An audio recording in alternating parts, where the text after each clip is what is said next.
India के लिए एक हम्बलिंग ट्रेजेक्ट्री थी from aggression to asking for ceasefire. ये बड़ा क्लियरली स्टैब्लिश हो गया है कि हिंदुस्तान ने रीच आउट किया अमेरिका को और सऊदी अरेबिया को और कहा कि जी ये अब आप सीज फायर करवाएं।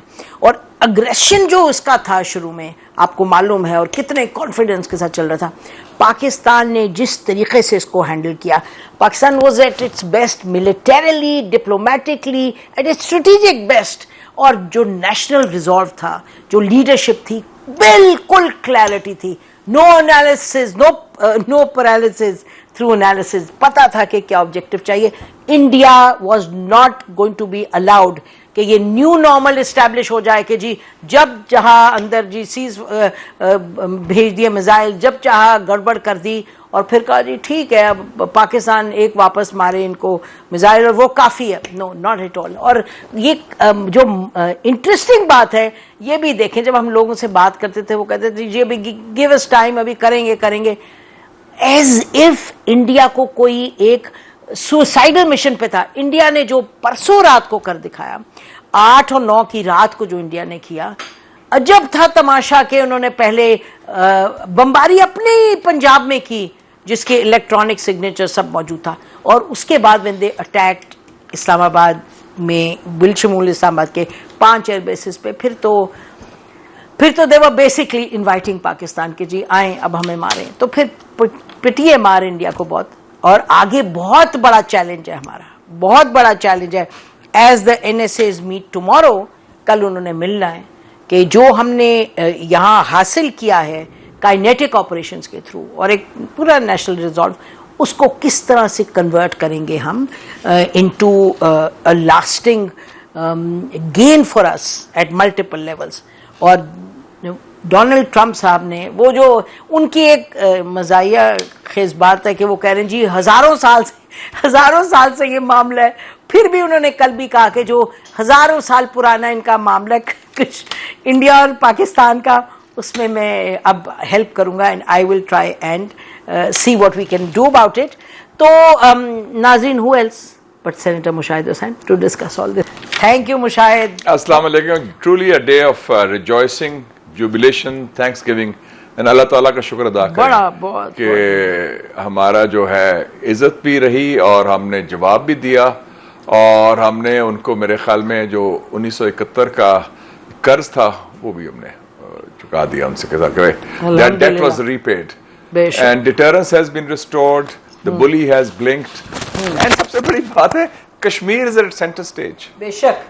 तो मेरे ख्याल में मैं पढ़ रहा था चर्चिल की किताब वर्ल्ड वॉर 2 की, देयर फाइनेस्ट आवर। तो this was I think nuclear test एक था और एक ये, this was the finest hour. Coordination, planning, messaging, execution, everything was perfect हर हवाले से।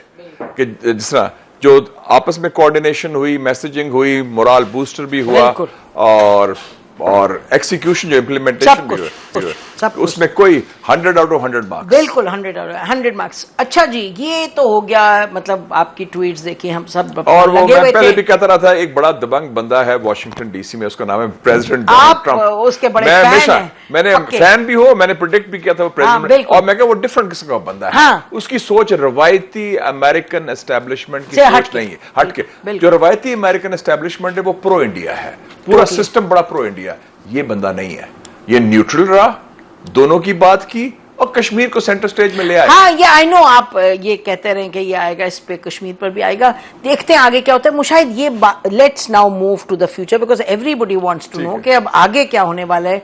जो गेन्स हमने किए काइनेटिक लेवल पे, उसको अब हम किस तरह से उसको हम कन्वर्ट थोड़ा सा एक दो चीजें जो उसके जो क्या खोया क्या पाया। एक ये भी हुआ कि it became a proxy war of Chinese technology versus western technology. ये भी नई एक एंगल आ गया, और पाकिस्तान के माशाल्लाह बड़े स्किल्ड पायलट्स हैं, नाइट फ्लाइंग में, नाइट कॉम्बैट में बड़े एक्सपर्ट्स हैं, लेकिन जो चाइनीज टेक्नोलॉजी के बारे में इबाम था कि कितनी है अच्छी, कितनी लेवल क्या है, वो तो खत्म हो और गया। जो फ्रेंच की कसीदा गोई होती थी नॉन स्टॉप, ओ ये कमाल के है जी, और नेटो के जहाज, और आज तक सवाल ही पे इनविंसिबल, तो वो हाँ मतलब मतलब दैट्स द फाइनल वर्ड। पहले आप बात करते थे आर्टिफिशियल इंटेलिजेंस पे, इधर इकोनॉमिस्ट की जो कवर स्टोरी, हाँ तो अब कवर स्टोरी तो आनी पड़ेगी कि जो टेक्नोलॉजी है। नहीं, मेरे ख्याल में ये जो कल और ये 3 दिनों में हुआ है,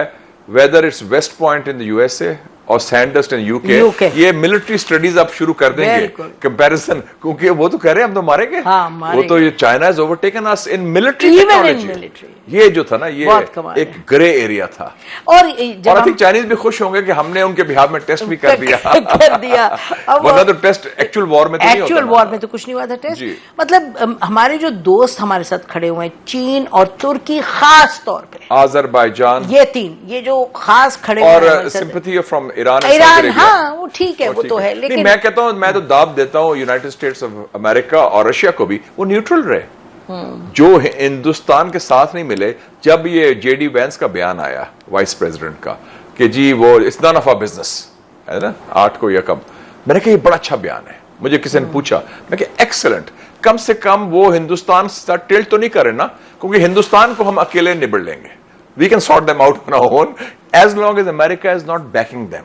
तो शुक्र है वो, और अमेरिका अलहदा हो गया आपने, और इंडिया का जो था ऑन द ओन, फिर रोते गए उनके पास, ऐसे वैसे रोते गए। मतलब दिस इज एक्शन रिप्ले। आपको याद होगा कि 2019 में भी वो कह रहा था, पॉम्पियो ने कहा कि सुषमा स्वराज ने किया था, बचाओ हमें बचाओ, ये पाकिस्तानी पता नहीं क्या कर देंगे। सो अब भी वही हुआ। एंड तो size does not equal strength, and let me say this, I have said it before कि जनरल बाजवा ने जो कर दी थी ना, बड़ी गड़बड़ की है फौज के हवाले से, ये वो आई वॉन्ट टू से दिस कि जनरल आसिम मुनीर, पॉलिटिक्स के हवाले से बहुत हम बातें इस पर करते रहे, लेकिन I tell you again, I want to say कि this man, you know, we must salute, resolve, शायद कोई, जैसे you said the bully blinked, he didn't blink, strategic clarity complete, कोई इसमें नहीं था, नो एम्बिग्विटी एंड फोकस है। तो इसमें ऐसा होता है कि व्हेन यू शो लीडरशिप सबसे बड़ी क्वालिटी होती है करेज, कि यू आर से रेडी, क्योंकि असली जंगें जो है ना, वो ज़हन में हारी जाती है, पहले कहते हैं यार कैसे हम लड़ नहीं सकते। और उसमें मैं air chief marshal Zaheer Babar को भी क्रेडिट दूंगा कि ये he was also in the bunker, and उनकी जो एयरफोर्स है professionally trained and led by top professional, तो ये इट्स बीन आउटस्टैंडिंग। हाँ जी, जहीर बाबर सिद्धू जो है, जी।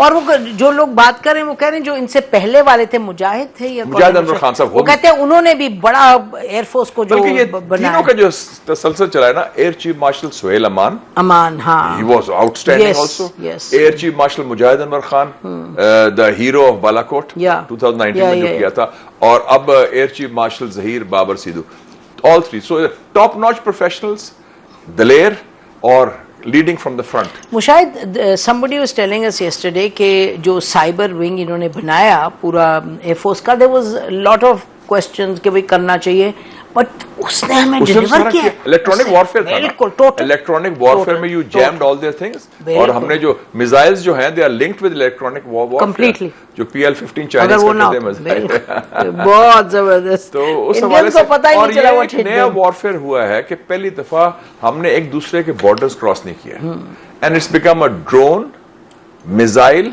एंड प्लेन्स की जंग हुई है। हाँ, बिल्कुल। सो ये एक नया मॉडर्न किस्म की साइबर, और जो देखें डिटरेंस की बात हो रही थी अभी, इंडिया को मालूम हो गया कि 1998 में हम न्यूक्लियर पावर बन गए, तो न्यूक्लियर में साइज का इशू नहीं होता, it's the quality of the bomb. आपके पास है, नॉर्थ कोरिया या अमेरिका में फर्क नहीं है न्यूक्लियर, लेकिन कन्वेंशनल में तो बड़ा इम्बैलेंस था। तो इंडिया ने कहा कि जो हमारा कन्वेंशनल इम्बैलेंस है उसको फायदा उठाए, पाकिस्तान के पास तो वो चीजें नहीं है जो हमारे पास है, हमने वो भी इक्वलाइज कर दिया है। We have shown in even conventionally. Yes. So yeah, it's not a nuclear exchange; it's the conventional exchange. उनको फेंटी लगाई, बिल्कुल। We gave them a bloody nose, and they blinked. The bully blinked. देखिए ना, आज के war में air superiority, you have to conquer the skies, and then you're in comfortable With position. scale Yes, and with the we denied technology. them that. India was believing के Rafale लेके हम जाएंगे और हम उड़ेंगे. मेरा ख्याल में वो तो बड़े नाराज होंगे वेस्ट वाले कि यार तुमने जलील करा दिया हमें, हमारी सारी जो थे वो इमेज बना हुआ था राफेल का, ये है वो है, उनकी तो सेल्स खत्म हो जाएंगी. I think a lot of people will be now going to Going to the Chinese, हमें चाइनीज जहाज दो यार. ये तो बड़ा जबरदस्त है, बहुत जबरदस्त है, अल्हम्दुलिल्लाह. तो अब आगे तो I am again bringing us back to आगे, क्योंकि अब कल ये मिलेंगे, कल मिल रहे हैं. NSAs है ना, हाँ, नेशनल सिक्योरिटी. अच्छा, उसमें भी आपको याद होगा जब इन्होंने अपॉइंटमेंट की जनरल आसिम मलिक की फ्रॉम DGISI, उनको एडिशनल चार्ज दिया, तो मैंने I was the first to say कि ये बड़ा अच्छी साइन है. कि मुझे लोगों ने कहा जी वो civilian military, no let's be loyal to that. It's about communication, कि अब इसका मतलब है टॉक्स के लिए तैयारी हो रही है. I had said that and I was the first to say that कि ये इसका मतलब है, इट्स अ गुड मैसेज कि अब चूंकि टॉक्स इंस्टीट्यूशनल लेवल पर होंगे. अब देखें ना, मार्को रूबियो किसको कॉल कर रहा है? नेशनल सिक्योरिटी एडवाइजर को. National security adviser will talk to his counterpart. See the spooks can't talk to each other. वो they are supposed to be in the shadows, not behind the shadows. तो ये एक institutional arrangement अच्छा किया है बहुत. तो अब बात ये है कि इंडिया की तरफ से उनकी शायद फॉरेन सेक्रेटरी या किसी का ऑलरेडी स्टेटमेंट है कि जी इंडस वाटर ट्रीटी की बैन स्टेज इंटैक्ट.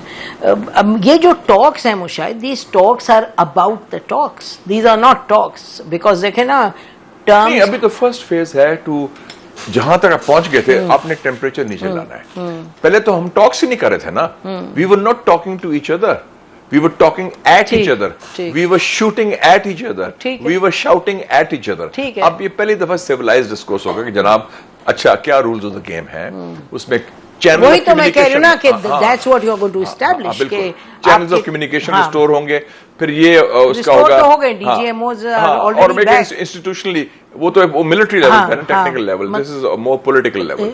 NSAs और की पहले भी कांटेक्ट हुए इन द लास्ट 2 days, और DGMOs का भी होगी. DGMOs का आई थिंक मोर रेगुलर, जो तो हर हफ्ते होता है. जी वो बीच में शायद रुक गया था, फिर रिज्यूम किया. बट अब जो सवाल है कि ये जब देखे ना, एक तो ये बात है कि India has it was a strategic pause. We know, you know and I know कि इंडिया ने अपनी जो उसकी सारे जो उसका फ्रेमवर्क है पाकिस्तान के हवाले से, और वेदर कश्मीर पे है चाहे इस पे है, on Indus water treaty, terrorism, वो तो अपना इंटैक्ट रखेंगे.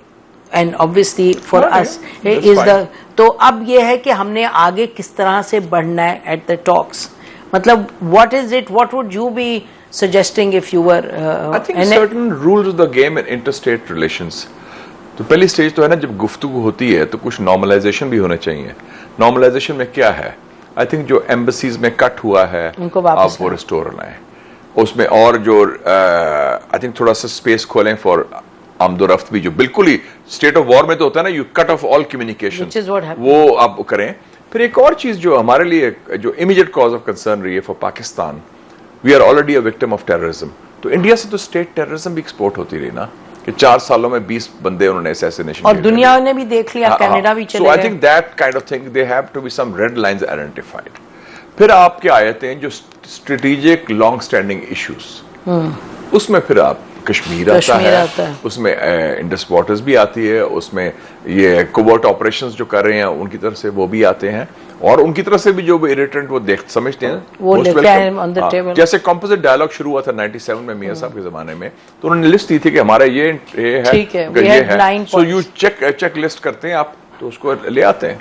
So that's how it's started. So at least the process started, and process started pretty quickly. Very quickly. Within 48 hours, है ना? वैसे मैंने ये भी प्रेडिक्ट किया था जब ये डिस्कशन हो रही थी टीवी चैनल्स में कल, तो उसने कहा कि अब इस पाकिस्तान के रिस्पांस के बाद मैं क्या अब डिफ्यूजन की तरफ जाएंगे. And I had predicted a ceasefire in 48 hours, but I was proven wrong by 24 hours. वो तो ऐसे हुआ. Because वो तो within, देखिए ना 7-8 बजे तक वो खत्म हुआ, 5 बजे there was ceasefire in about 10 hours, under 10 hours. So ये लेकिन अच्छा हो गया. It is very good, very positive. और एक और जो थियरी थी, देखे ना आपके प्रोग्राम में हम डिस्कस करते रहे और हमारा व्यू डिफरेंट था. लोग कहते थे जी अब ट्रंप आ गया है तो पाकिस्तान डज नॉट मैटर, अब पाकिस्तान की अहमियत नहीं हाँ, रही। nonsense है। वो सारा We ये never हो believed गया। that. And I always said that, यार क्या बात कर रहे हो तुम? हाँ, the key area in the world is where we are located. नहीं, हमारा व्यू डिफरेंट चाइना, था। आप और हमने नहीं बात अग्री, मैं लोगों की बात कर रहा हूँ। China, India, Iran, Afghanistan, we are the centre of gravity. और अब देखेंगे प्रेसिडेंट In ट्रंप every खुद sense. कर रहा है, and we are the centre stage. तो ये जो लोगों का ये रवायती मफरूजा होता है ना, और ये ना शॉर्ट कि साइटेड हाँ, और ये कि पाकिस्तान छोटा सा मुल्क है, उसकी बात नहीं, इंडिया असल छोटा, देखा ना, ये जो बात करते हैं It's a छोटे मुल्क की, question of- उनका अपना ज़हन छोटा है। जापान कितना छोटा है। They don't understand the importance. वो तो वो जो है ना कि जिसकी अपनी अहमियत है, वो अहमियत उसके वाले से है। वो शायद ये ईरान हमसे बाय द वे आधा है। आधा है। हाँ, देखिए ना, बात है कि एक और जो चीज है, हम मिलिट्री काइनेटिक वगैरह की बात करें, डिप्लोमेटिक पॉलिटिकल, लेकिन एक और चीज कुछ उभरी है कल, यानी कि जो पाकिस्तान के अंदर एक कोर, एक स्ट्रेंथ है to assert itself, to say कि look we matter, we are somebody। ये पूरी कौम को एक फीलिंग हुई है, क्योंकि इतना ज्यादा डाउन मोड में गई हुई थी कौम, फॉर वट एवर रीजन। लेकिन मेरे ख्याल में ये हमारा कसूर हमारे लीडर्स का है, not चाहे सियासी लीडर्स हो या थॉट लीडर्स हो। We always put ourselves down. This is very serious. This was not what the view of the Quaid-e-Azam was. Never, मुल्क भी नहीं था, उनकी naturally। सोच कितनी और थी। नहीं। और इनका क्या था जी, वो पता नहीं क्या, मैं तो छोटा सा है, हमें पूछता नहीं है। This is, I think it's almost like a rebirth. मैं आपको बताता हूँ, मेरे पास देखा ना, मेरे बड़े ताल्लुकात हैं मुस्लिम दुनिया में थॉट लीडर से। मुझे जो मुबारकबादों के मैसेजेस आ रहे हैं अरब वर्ल्ड से, Palestine, Turkey, Iran, Malaysia, Indonesia और छोटे अरब ममालिक, गल्फ के जो हैं, जो इंटेलेक्चुअल्स टाइप हैं सारे, वो कह रहे हैं कमाल कर दिया आपने, इधर हमें मार पड़ी है इजराइल से। छोटा सा इजराइल है, वाकई छोटा है फिजिकली, और वो हमें जूते मारता है रोज और कोई जवाब नहीं होता। और आपने जो इजराइल का बेस्ट फ्रेंड है इंडिया, उसको आपने रगड़ा दे दिया। बेस्ट फ्रेंड क्या, मेन उसका पार्टनर है, तो उसमें आपने रगड़ा दे दिया। उनको तो दांत इकट्ठे कर दिए और उनको तो मुसीबत पड़ गई कि उन्हें मिन्नतें की कि यार अमेरिका के पास भागे गए। तो this is the difference. Self assertion, confidence. जो पाकिस्तान, मैं हमेशा कहता हूँ पाकिस्तानी कॉम में बड़ी जान है। तो इसमें मेरे ख्याल में वो थोड़ा सा, मेरा ख्याल है कि मुझे तो लगता है कि since 47 I would say, for a lot of reasons, के this is one of the best moments since the creation of Pakistan. मैं आपको शायद ये जो अंदर का खौफ है ना, वो टूटा है। वो जो आप ठीक कह रहे हैं, लीडरशिप लेवल पे लोग तो ये हैं कि उधर मिसाइल गिर रहा है या वो आ रहे हैं हर किस्म के एम्यूनिशन इंडिया से, तो लोग जा जाके देख रहे हैं। लोगों में कोई खौफ नहीं था, कोई नहीं। मुझे लोगों ने कहा कि यार किसके इंतजार कर रहे हैं, क्यों नहीं जी अटैक क्यों नहीं करते सारा। आप देखें मेरे ख्याल में पिछले 50 सालों में आई वुड से this is the third time के पाकिस्तान का स्टैचर मुस्लिम वर्ल्ड में, दुनिया में कितना ऊंचा। न्यूक्लियर टेस्ट 1973-74 अरब इजरायली वॉर के बाद जो इस्लामिक कॉन्फ्रेंस हुई थी भुट्टो साहब के जमाने में लाहौर में, उस वक्त we were at centre stage. हमने इजरायली जहाज गिराए थे, अरब इजरायली वॉर में हिस्सा लिया था। उसके बाद न्यूक्लियर टेस्ट, मियां साहब प्राइम मिनिस्टर थे 98 में, मैं उस वक्त वजीर इत्तलात था, चीफ स्पोक्समैन, और हमने पूरा उसको handle, it was perfect coordination and execution and planning etcetera. और अब ये है द फाइनेस्ट आर कि the way we handled it, और इतना बड़ा जो क्राइसिस आया था एकदम, बिल्कुल। और पूरा हमने, as you are saying, and you know, जो आप मैसेजिंग की बात करें, दुनिया जहां से मैसेजेस आ रहे हैं, यानी कि जो सिग्नल हमने भेजा है पूरी दुनिया में भी, everybody saying Pakistan is being reassessed. आप देख रहे हैं ना, एवरीबॉडी। और उसमें कोई हमने बड़क नहीं मारी, नहीं, बिल्कुल। या ये भी नहीं कहो जी क्या हो गया, कमाल हो गया। बड़े आराम से, तहम्मुल के साथ, मैच्योरली और मेजर्ड मैनर में, कूलली, कामली कहा कि हमने, वो कहते हैं ना, action speak louder than words. कोई आया नहीं बंदा कुछ कहने के लिए, जो एक्शन ले लिया उसका मैसेज चला गया। वो रोते हुए गए जब उनका ख्याल था कि हमने नूर खान बेस अटैक कर दिए, तो अब क्या बनेगा। When we responded, there, I mean, 26 locations attacked, 80 drones downed, 3 Rafales downed, 5 planes downed, Air Force paralyzed. India का तो देखें स्टॉक एक्सचेंज में, आपको पता है 83 बिलियन डॉलर्स का नुकसान हुआ है उन्होंने इस क्राइसिस में ही, मेरे ख्याल में 100-200 बिलियन डॉलर तो लूज हो कर दिए। पैसे की बात कर रहा हूं, जो इज्जत, जो बेइज्जती हुई है ना उसकी, झूठ भी बोला, बयाने भी कबूल नहीं हुआ और फिर जूते भी पड़े। झूठ का बात करते हैं, मुझे एम्बेरसमेंट हो रही है अपने इंडियन दोस्तों के लिए, यानी कि मुशाहिद उन्होंने रिकॉर्ड सेटिंग की है झूठ की। नाज़रीन ब्रेक लेते हैं, ब्रेक के बाद वापस।